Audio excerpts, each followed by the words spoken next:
నమస్కారం. ఆంధ్ర టైమ్స్కి స్వాగతం. హెడ్లైన్ చూద్దాం.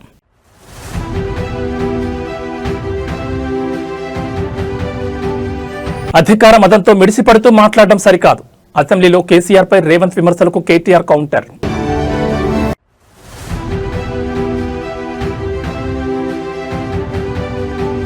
భోగాపురం ఎయిర్పోర్ట్ చేరుకున్న తొలి విమానం. ఎయిర్పోర్ట్లో వాలిడేషన్ విమానం ల్యాండింగ్.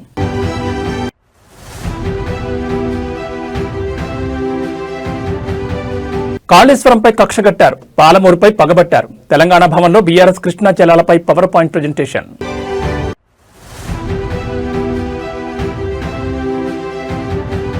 ఫోన్ ట్యాపింగ్ కేసులో ఎమ్మెల్సీ నవీన్ రావు విచారణ. నిందితులతో సంబంధాలున్నాయన్న ఆరోపణలపై ప్రశ్నలు.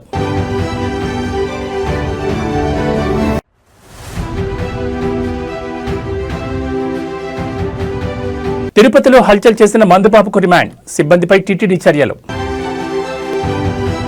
ఇక డీటెయిల్స్ చూస్తే కేసీఆర్ హరీష్ రావులను ఉరితీయాలంటూ సీఎం మాట్లాడిన వ్యాఖ్యలను మాజీ మంత్రి బీఆర్ఎస్ వర్కింగ్ ప్రెసిడెంట్ కేటీఆర్ గుర్తు చేశారు. సీఎం రేవంత్ రెడ్డి వ్యాఖ్యలను తీవ్రంగా ఖండించిన కేటీఆర్ అలా అయితే కాంగ్రెస్ ని ఎన్నిసార్లు ఉరితీయాలంటూ ప్రశ్నించారు. ఆదివారం తెలంగాణ భవన్లో మాజీ మంత్రి హరీష్ రావు ఆధ్వర్యంలో నిర్వహించిన పవర్ పాయింట్ ప్రజెంటేషన్ కార్యక్రమానికి హాజరైన కేటీఆర్ ఈ సందర్భంగా ప్రసంగించారు. ఎస్ఎల్బీసీ టన్నెల్ కుప్పకూలిన ఘటనను ప్రస్తావించిన కేటీఆర్ అక్కడ శవాలను కూడా బయటకు తేలిన స్థితిలో సీఎం ఉన్నారని విమర్శించారు. పేల్చేయడం, కూల్చేయడం, ఎగవేయడం తప్ప ఈ ప్రభుత్వానికి మరో పని లేదన్నారు. సీఎం స్థాయి మరచి బడివే అని తిట్టే స్థాయికి దిగజారని మండిపడ్డారు. తమకు తిట్లు వస్తాయని, అయితే తాము తిట్టడం మొదలు పెడితే రేవంత్ రెడ్డి తట్టుకోలేడని కేటీఆర్ హెచ్చరించారు. రేవంత్ రెడ్డికి ఒక భాషలోనే తిట్లొస్తాయేమో, కానీ తమకు 3-4 భాషల్లో తిట్లొస్తాయని వ్యాఖ్యానించారు. రేవంత్ రెడ్డికి బేసిక్స్ కూడా తెలియవని, IIITకి IITకి మధ్య తేడా కూడా తెలియదని కేటీఆర్ ఎద్దేవా చేశారు. బీఆర్ఎస్ నేతలను లక్ష్యంగా చేసుకుని అసభ్యంగా మాట్లాడితే తాము కూడా గట్టిగా ప్రతిస్పందిస్తామన్నారు. కానీ బాధాకరమైన పరిస్థితి ఏమంటే అందరి హక్కులకు కస్టోడియన్లా ఉండాల్సిన స్పీకర్ గారు ఇవాళ ఆయన బడివే అనే మాట మాట్లాడితే కళ్ళప్పగించి ప్రేక్షక పాత్ర వహిస్తుంటే ఏమనాలనో అర్థం కావట్లేదు. ఇది పార్లమెంటరీ భాషనా, ఇది ప్రజాస్వామిక భాషనా? మాకు అనరాదా ఈ మాటలు? రేవంత్ రెడ్డి గారికి నేను చెప్తా ఉన్నా, నీకు ఒక భాషలో వచ్చేమో తిట్లు, మాకు 3-4 భాషల్లో వచ్చు. తిట్టాలనుకుంటే మీ తాత జేజమ్మలు దిమ్మె తిరిగేలాగా తిట్టే శక్తి మాకుంది. కానీ ఇంత నికృష్టంగా, ఇంత అల్పంగా, ఇంత దారుణంగా మీరు ఏదైతే వ్యవహారం చేస్తున్నారో ఇది ఎందుకు చేస్తున్నారో మాకు తెలుసు. ఎందుకంటే మీ అజ్ఞానాన్ని కప్పిపుచ్చుకోవడానికి. నీకు IITకి IIITకి అంతరం తెలియదు. IITకి IIITకి అంతరమే తెలియదు. నీకు బచావత్కు బ్రజేష్ కుమార్ ట్రిబ్యునల్కు తేడా తెలియదు. నీకు అసలు కృష్ణా బేసిన్ నీ రాహుల్ గాంధీని ఉరిదీయాలి. ఎక్కడ? అశోక్ నగర్ నడి చౌరస్తాలో 2 లక్షల ఉద్యోగాలని చెప్పి మాట తప్పినందుకు రాహుల్ గాంధీని ఉరిదీయాలి. రైతులకు రుణమాఫీ చేస్తా అని చెప్పి మాట తప్పినందుకు వరంగల్లో రాహుల్ గాంధీని ఉరిదీయాలి. బీసీలకు 42% రిజర్వేషన్ అని చెప్పి మాట తప్పినందుకు మీ నాయకత్వాన్ని, కాంగ్రెస్ నాయకత్వాన్ని, రాహుల్ గాంధీని, రేవంత్ రెడ్డిని కామారెడ్డిలో ఉరిదీయాలి. ఉరి తీసుకుంటూ పోతే 420 హామీలు ఎక్కొట్టినందుకు 420 సార్లను నీ 420 కాంగ్రెస్ పార్టీని ఉరిదీయాలి. కేసీఆర్ గారిని పట్టుకొని నోటికొచ్చినట్టు మాట్లాడుతూ, పనికి మాలిన చెత్తవాగుడు వాగుతూ, నిన్న శాసనసభలో ఆయన మాట్లాడిన మాట బాధ ఎక్కడ అంటే, సరే ముఖ్యమంత్రి ఒక అర్భకుడు, అంగుష్టమాత్రుడు, ఒక నికృష్టుడు, ఇవన్నీ మనకు తెలుసు. సర్వభ్రష్ట ప్రభుత్వానికి ఇవాళ అధినేత ఈ ముఖ్యమంత్రి. కానీ ఎన్టీ రామారావు గారు, స్వర్గీయ నందమూరి తారక రామారావు గారు ఎప్పుడో చెప్పారు, అంగుష్టమాత్రులు, కుక్కమూతి పిందెలు కాంగ్రెస్ నాయకులు. నిజంగా ఇవాళ ఆ అంగుష్టమాత్రుడు అనే పదానికి, అనే మాటకి అర్హుడెవడని ఉన్నాడంటే రేవంత్ రెడ్డికి మించిన వాడు ఎవడు లేడు. కుక్కమూతి పిందెలు అని కాంగ్రెస్ నాయకులను తారక రామారావు గారు అనేది ఖచ్చితంగా వారికి తగిన మాట అది. ఎందుకంటే ఒక్కసారి అసెంబ్లీలో ముఖ్యమంత్రి రేవంత్ రెడ్డి కట్టుకథలు చెప్పారని మాజీ మంత్రి బీఆర్ఎస్ ఎమ్మెల్యే హరీష్ రావు ఆరోపించారు. తెలంగాణ ప్రజ్ఞాలను పణంగా పెట్టిందే కాంగ్రెస్ పార్టీ అంటూ ఘాటు విమర్శలు చేశారు. నల్గొండ జిల్లాకు మరణశాసనం రాసింది కూడా కాంగ్రెస్ పార్టీని అంటూ సంచలన ఆరోపణ చేశారు. తెలంగాణ భవన్లో కృష్ణా జలాలపై బీఆర్ఎస్ పవర్ పాయింట్ ప్రజెంటేషన్ ఇస్తోంది. ఈ సందర్భంగా మాజీ మంత్రి హరీష్ రావు మాట్లాడుతూ అసెంబ్లీలో అబద్దాలు చెప్పారు. పాలమూరు వలసలో కారణమే కాంగ్రెస్ పార్టీ. నల్గొండ జిల్లాకు మరణశాసనం రాసింది కూడా కాంగ్రెస్ పార్టీనే. విభజనలో సెక్షన్ 84 పెట్టి రాష్ట్రానికి అన్యాయం చేశారు. 11వ షెడ్యూల్లో మన ప్రాజెక్టులను ఎందుకు పెట్టలేదు? కాంగ్రెస్ చేసిన ద్రోహాలను కప్పిపుచ్చుకున్నారు. పాలమూరు, రంగారెడ్డి, డిండి ప్రాజెక్టులను 11వ షెడ్యూల్లో పెట్టకపోగా విభజన చట్టంలో రక్షణ కల్పించామని సీఎం చెప్తున్నారు. గోదావరి, బనకచర్ల ప్రాజెక్టుకు లోపాయికారి ఒప్పందం చేసుకున్నారన్నారు. రేవంత్ రెడ్డి మాట్లాడుతున్నాడు, సోనియా గాంధీ మనకు రక్షణలు కల్పించింది స్టేట్ రీఆర్గనైజేషన్ యాక్ట్లో అని చెప్పి నేను బుక్ పట్టుకొని చదివింది. ఇది స్టేట్ రీఆర్గనైజేషన్ యాక్ట్. ఇందులో ఎక్కడ రక్షణలు కల్పించింది? నిన్న మాట్లాడింది రేవంత్ రెడ్డి గారు అసెంబ్లీలో 11th షెడ్యూల్లో స్టేట్ రియాగ్నైజేషన్ కమిటీలో ప్రాజెక్టులు చేర్చి పాలమూరు రంగారెడ్డి ఎత్తిపోతల పథకానికి రక్షణ కల్పించింది అని మాట్లాడింది. I take out page number 118 11th schedule. ఇందులో పారాగ్రాఫ్ 10లో పెట్టినవి కేవలం అంద్రీనీవా, తెలుగుగంగ, గాలేరు నగరి, వెలిగొండ, కల్వకుర్తి, నెట్టంపాడు. మన తెలంగాణ రెండే పెట్టిండ్రు, కల్వకుర్తి, నెట్టంపాడు. మన పాలమూరు ఎత్తిపోతలు పెట్టలే. మన దిండి ఎత్తిపోతల పథకం చాలా ఇంపార్టెంట్. మీరు రేవంత్ రెడ్డి అసెంబ్లీ సాక్షిగా ఎంత పచ్చి అబద్ధాలు మాట్లాడిండు అనడానికి నేను సాక్ష్యాధారాలతో సహా చూపిస్తా ఉన్నాను. మీరు కూడా కొద్దిగా క్లీన్గా వింటే యూ విల్ అండర్స్టాండ్.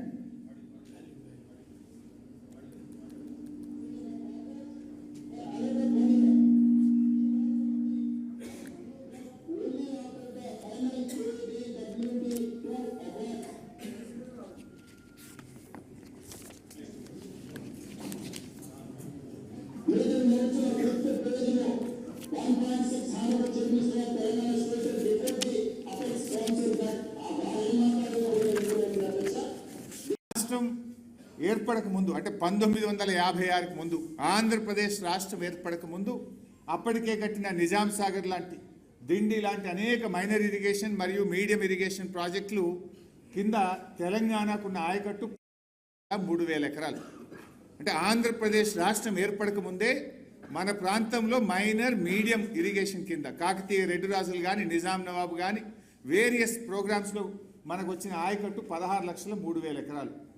సరే, ఉమ్మడి ఆంధ్రప్రదేశ్లో 1956 నుంచి 2004 వరకు మనకు వచ్చిన ఆయకట్టు 36 లక్షల ఎకరాలు. 60 ఏళ్లలో వచ్చింది 36 లక్షలు. 2004 నుంచి 2014 కాంగ్రెస్ ప్రభుత్వమే అధికారంలో ఉంది. ఆ 10 ఏళ్లలో వచ్చింది ఎంత అంటే 5,71,000 కొత్త ఆయకట్టు, స్టెబిలైజేషన్ 93,000, అంటే 6,64,000 ఎకరాలకు వచ్చింది. 56 నుంచి 2014 వరకు 60 ఏళ్లలో వచ్చింది 42 లక్షల ఎకరాల ఆయకట్టు. 60 ఏళ్ళు 42 లక్షల ఎకరాల ఆయకట్టు. నౌ బీఆర్ఎస్ 2014 నుంచి 2023 మనం ఉన్నది 9.5. తెలంగాణలో సంచలనం సృష్టించిన ఫోన్ ట్యాపింగ్ కేసు దర్యాప్తు కీలక దశకు చేరుకుంది. ఈ కేసులో భాగంగా బీఆర్ఎస్ ఎమ్మెల్సీ కె నవీన్ రావును ప్రత్యేక దర్యాప్తు బృందం విచారించింది. ఆదివారం జూబ్లీహిల్స్ పోలీస్ స్టేషన్లో ఆయన సిట్ అధికారుల ముందు హాజరై వాంగ్మూలం నమోదు చేశారు. ఈ కేసులో నిందితులుగా ఉన్న ప్రణీత్ రావు, శ్రవణ్ కుమార్లతో నవీన్ రావుకు సంబంధాలున్నాయన్న ఆరోపణల నేపథ్యంలో సిట్ ఆయనకు నోటీసులు జారీ చేసింది. అయితే ఈ ఆరోపణలను నవీన్ రావు తీవ్రంగా ఖండించారు. తన ప్రతిష్టకు భంగం కలిగించేందుకే రాజకీయంగా ఇలాంటి ప్రచారం చేస్తున్నారని ఆయన అన్నారు. నిందితులతో తాను ఫోన్లో గానీ నేరుగా కానీ ఎప్పుడూ మాట్లాడలేదని, తనపై వచ్చిన ఆరోపణలు అవాస్తవమని నిరూపించుకోవడానికి సిద్ధంగా ఉన్నారని స్పష్టం చేశారు. బీఆర్ఎస్ అధినేత మాజీ ముఖ్యమంత్రి కేసీఆర్, వర్కింగ్ ప్రెసిడెంట్ కేటీఆర్లను కూడా సిట్ విచారణకు పిలిచే అవకాశం ఉందన్న వార్తల నేపథ్యంలో నవీన్ రావు విచారణ ప్రాధాన్యత సంతరించుకుంది. దీంతో ఈ కేసులో తదుపరి పరిణామాలు ఎలా ఉంటాయని దానిపై ఉత్కంఠ నెలకొంది. గత బీఆర్ఎస్ ప్రభుత్వ హయాంలో రాజకీయ ప్రత్యర్థులు, వ్యాపారులు, జర్నలిస్టులతో పాటు కొందరు న్యాయమూర్తుల ఫోన్లను కూడా అక్రమంగా ట్యాప్ చేశారని ఈ కేసులో ప్రధాన ఆరోపణలున్నాయి. గత నెలలో ఈ కేసులో ప్రధాన నిందితులైన ఎస్ఐబీ మాజీ చీఫ్ టి ప్రభాకర్ రావును సిట్ సుదీర్ఘంగా విచారించింది. ప్రభాకర్ రావు కస్టడీ విచారణపై సిట్ జనవరి 16న సుప్రీంకోర్టుకు నివేదిక సమర్పించనుంది. ఈ కేసులో ఇప్పటికే సిట్ అధికారులు మాజీ డీజీపీ మహేందర్ రెడ్డి, మాజీ సీఎస్ సోమేష్ కుమార్ సహా పలువురు కీలక అధికారుల వాంగ్మూలాలను నమోదు చేశారు.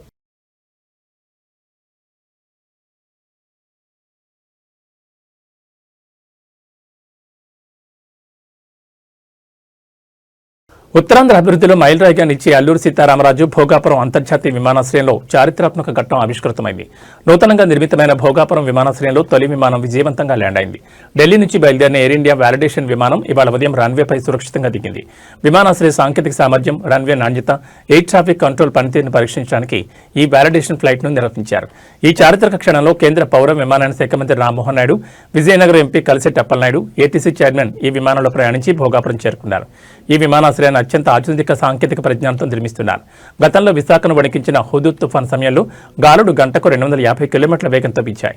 దీన్ని దృష్టిలో ఉంచుకుని భోగాపురం విమానాశ్రయ టెర్మినల్, ఇతర భవనాలను గంటకు 280 కిలోమీటర్ల వేగంతో వీచే ప్రచండ గాలులను కూడా తట్టుకునేలా అత్యంత పటిష్టంగా నిర్మించినట్లు జీఎంఆర్ సంస్థ తెలిపింది. సుమారు 3.8 కిలోమీటర్ల పొడవైన రన్వేతో పెద్ద విమానాలు కూడా ఇక్కడ సులభంగా ల్యాండ్ అయ్యే సౌకర్యం ఉందని పేర్కొంది.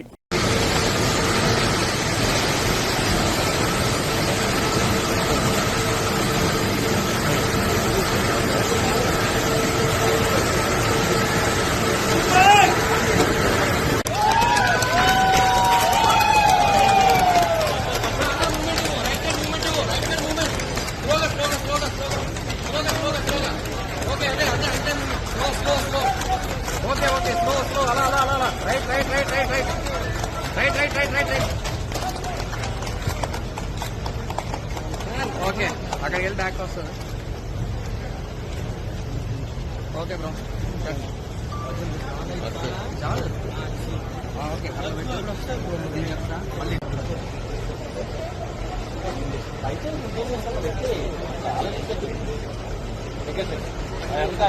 మళ్ళీ తల్లి నేను చేస్తాను ఈ పక్కన 2 గంటలకి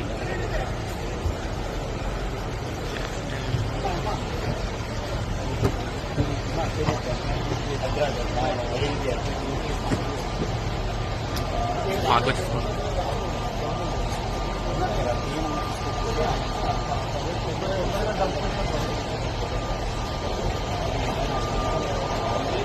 రాష్ట్ర వ్యాప్తంగా సంచలనం సృష్టించిన డ్రైవర్ రాయుడు హత్య కేసులో మరో ట్విస్ట్ చోటు చేసుకుంది. శ్రీకాళహస్తి జనసేన పార్టీ మాజీ ఇన్ఛార్జ్ వినుత కోట భరత చంద్రబాబు విడుదల చేసిన తాజా వీడియో డ్రైవర్ రాయుడు హత్య కేసులో కొత్త ప్రకంపనలు సృష్టిస్తోంది. ఈ వీడియోలో ఆయన స్థానిక టీడీపీ ఎమ్మెల్యే బొజ్జల సుధీర్ రెడ్డిపై తీవ్రస్థాయిలో ధ్వజమెత్తారు. చెన్నై పోలీసులు రిమాండ్ రిపోర్టును అధికారికంగా బయటపెట్టక ముందే ఎమ్మెల్యేకు ఆ వివరాలు ఎలా తెలిసాయని ఆయన ప్రశ్నించారు.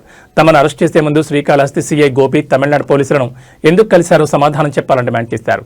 ఎఫ్ఐఆర్లో పేర్లు చేర్చకముందే అసలు అది హత్యో లేదా ఆత్మహత్యో తేలకముందే తమపై నిందారోపణ చేయడం వెనుక ఎమ్మెల్యే రాజకీయ కుట్ర ఉందని చంద్రబాబు ఆరోపించారు. ఎమ్మెల్యే బొజ్జల సుధీర్ రెడ్డి తన రాజకీయ ప్రత్యర్థుల ఎదుగుదలను సహించలేకపోతున్నారని విమర్శలు గుప్పించారు.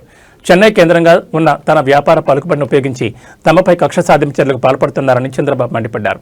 హత్య జరిగినట్లు చెబుతున్న సమయంలో తాము చెన్నైలోని అపోలో ఆసుపత్రిలో సొంత మామగారి చికిత్స నిమిత్తం ఉన్నామని స్పష్టం చేశారు. అందుకు సంబంధించి ఆసుపత్రి పార్కింగ్ ఏరియాలోని సీసీ కెమెరా దృశ్యాల నిదర్శనమని పేర్కొన్నారు. తాము రిమాండ్కు వెళ్లకముందే ఎమ్మెల్యే మీడియా సమావేశం ఏర్పాటు చేసి మాట్లాడడం, డ్రైవర్ రాయుడు తన తమ్ముడు వంటివారని చెప్పడం అంతా ముందస్తు ప్రణాళికలో భాగమేనని ఆయన విమర్శించారు. 1 town CI Gopi Chennai 7 wells police స్టేషన్కి వచ్చి మరి అక్కడ ఏమేం మంతనాలు చేసి మా పేర్లు ఎఫ్ఐఆర్లో యాడ్ చేయకముందే, మేము రిమాండ్కి వెళ్ళక ముందే చెన్నై పోలీస్ కమిషనర్ రాత్రి 10 గంటలకు ప్రెస్ మీట్ పెడితే శ్రీకాళహస్తి ఎమ్మెల్యే బొజ్జల సుధీర్ రెడ్డి మధ్యాహ్నం 1 గంటకే ప్రెస్ మీట్ పెట్టి మా రిమాండ్ రిపోర్టు బయటకు వచ్చింది మేము రిమాండ్కి వెళ్ళిన మరుసటి రోజు. కానీ మేము రిమాండ్కి వెళ్ళక ముందే, మేము కోర్టుకి వెళ్ళక ముందే స్క్రీన్ ప్లే డైరెక్షన్ ఈయనే చేస్తున్నట్లు ఎమ్మెల్యే బొజ్జల సుధీర్ రెడ్డి హడావిడిగా మా ఇష్యూ కోసమే ప్రెస్ మీట్ పెట్టి పిన్ టు పిన్ ఈయనే దగ్గరుండి చూసినట్లు, లేకుంటే ఈయనుండే దగ్గరుండి రిమాండ్ రిపోర్ట్ రాయించినట్లు కొన్ని విషయాలు పబ్లిక్గా లైవ్ ప్రెస్ మీట్ ద్వారా చెప్పింది మీరందరూ చూసింటారు. మీరు ఒకసారి అర్థం చేసుకోండి. మా పేర్లు ఎఫ్ఐఆర్లో యాడ్ చేయకముందు, మేము కోర్టుకు కూడా వెళ్ళకముందు కేసు ఇన్వెస్టిగేషన్ చేస్తూ ఉండగా చెన్నై పోలీస్ కమిషనరే రాత్రి 10 గంటలకు ప్రెస్ మీట్ పెడితే అది కూడా ఆయన క్లారిటీగా చెప్పలేని పరిస్థితిలో ఉంటే అక్కడ కొంతమంది విలేకరులు అది ఆత్మహత్యనా హత్యనా అని అడిగితే మేము ఎలాగైనా క్రియేట్ చేసుకుంటామని ఆయన చెప్పిన వీడియోలన్నీ మీరు చూసింటారు. ఇక్కడ శ్రీకాళహస్తి ఎమ్మెల్యే ప్రెస్ మీట్ పెట్టి మరి ఇటు వెళ్ళారు అటు వెళ్ళారు అటు చేశారు ఇట్లా చేశారని ఈయన చెప్పాడంటే ఈయన అక్కడ పోలీసులకి స్క్రిప్ట్ ఇచ్చాడా, ఈయన ఇక్కడ నుంచి సిఐని పంపించి అక్కడ ఏమేం డ్రామాలు ప్లే చేశాడు, ఏమేం విషయాలు ప్లే చేశాడు అన్ని విషయాలు మాకు తెలుసు. అది మేము సందర్భం వచ్చినప్పుడు మేడ్చల్ మల్కాజ్గిరి జిల్లాలో రహస్యంగా మూగజీవాల నుంచి రక్తం సేకరిస్తున్న ముఠాగుట్టు రట్టయింది. నాగారం సత్యనారాయణ కాలనీలో పోలీసులు సంయుక్తంగా నిర్వహించిన ఆపరేషన్లో ఈ అక్రమ దందాన్ని బయటపెట్టారు. మేకలు గొర్రెల నుంచి అనధికారికంగా రక్తం సేకరించి ఇతర రాష్ట్రాలు తరలిస్తున్న ముఠాను పట్టుకుని ఇద్దరిని అరెస్ట్ చేశారు.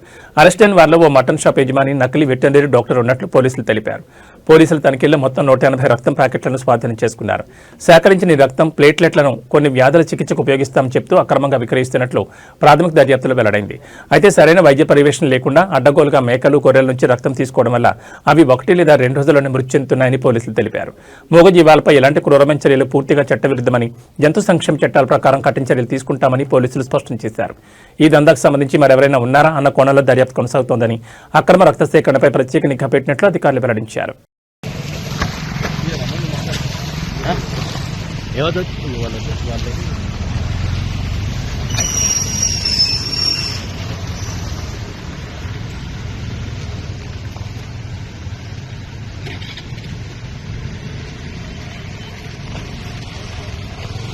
తిరుపతిలోని గోవిందరాజస్వామి ఆలయం గోపురం పైకెక్కి హల్చల్ చేసిన మందుబాబుకు కోర్టు రిమాండ్ విధించింది. స్వామివారికి ఏకాంత సేవ ముగిసిన తర్వాత ఓ వ్యక్తి మధ్య మత్తులో ఆలయంలో ప్రవేశించాడు.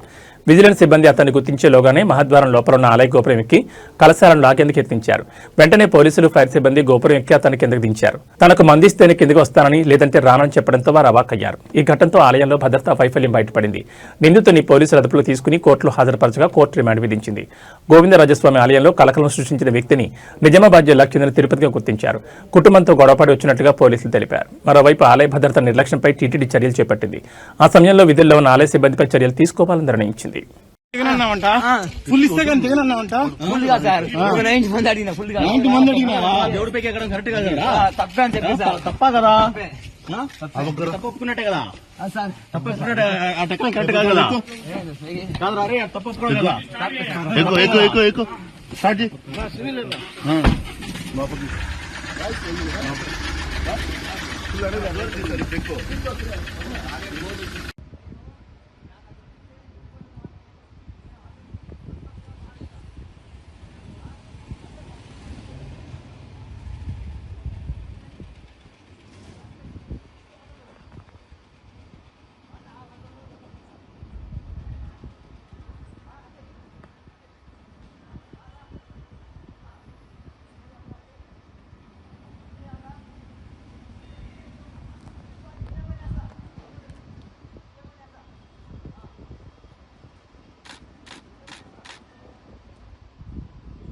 ప్రముఖ యూట్యూబర్ నా అన్వేషణపై ఇండియాలో ఇప్పటికే 3 కేసులు నమోదైన సంగతి తెలిసిందే.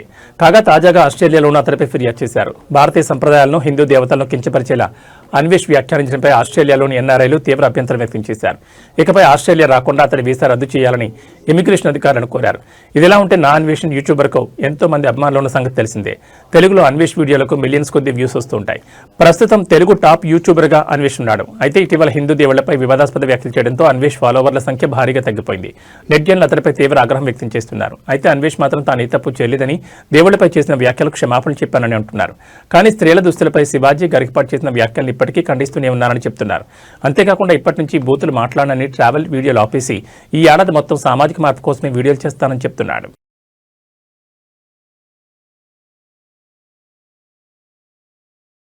మచిలీపట్నంలో గంజాయి బ్యాచ్లు తమ ఉనికి చాటుకునే ప్రయత్నం చేస్తున్నాయి. గంజాయి బ్యాచ్లోని సభ్యులు మత్తులో పట్టణంలో హల్చల్ చేస్తూ ప్రజలను భయభ్రాంతులు గురిచేస్తున్నారు.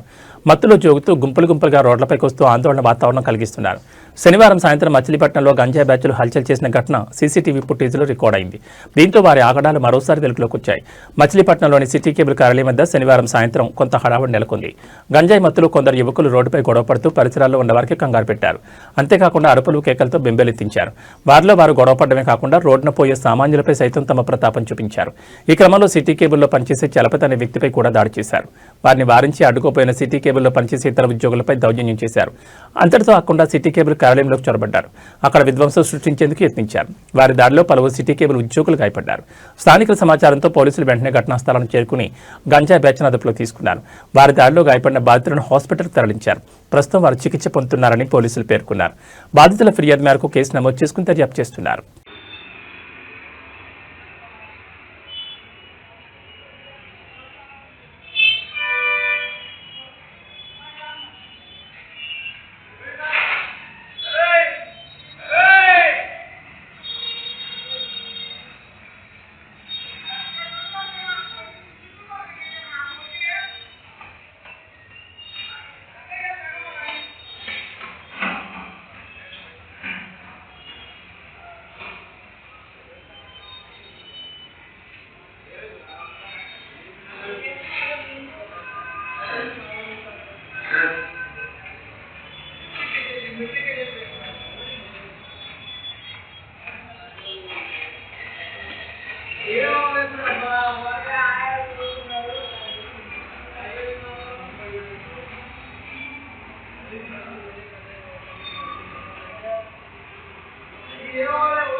కేరళలోని త్రిశూర్ రైల్వే స్టేషన్ పార్కింగ్ లో భారీ అగ్ని ప్రమాదం చోటు చేసుకుంది. ఈ ఘటనలో వందలాది బైకులు దగ్ధమయ్యాయి. ఓ విద్యుత్ తీగ తెగిపడి నిప్పురవ్వలు రావడంతో మంటలు చెలరేగినట్టు తెలుస్తోంది. ప్రమాద సమయంలో 600లకు పైగా ద్విచక్ర వాహనాలు పార్కింగ్ లో ఉన్నాయని, వాటిలో చాలా వరకు కాలిపోయాయని అధికారులు వెల్లడించారు. 3 అగ్నిమాపక శకటాలతో మంటలను అదుపులోకి తీసుకొచ్చారు. ఈ ఘటనపై కేంద్ర మంత్రి సురేష్ గోపి ఆరా తీశారు. ఈ ఘటనను తీవ్రంగా పరిగణించాలని అధికారులను ఆదేశించారు. ఈ ప్రమాదంపై పోలీసులు, రైల్వే అధికారులు దర్యాప్తును ప్రారంభించారు.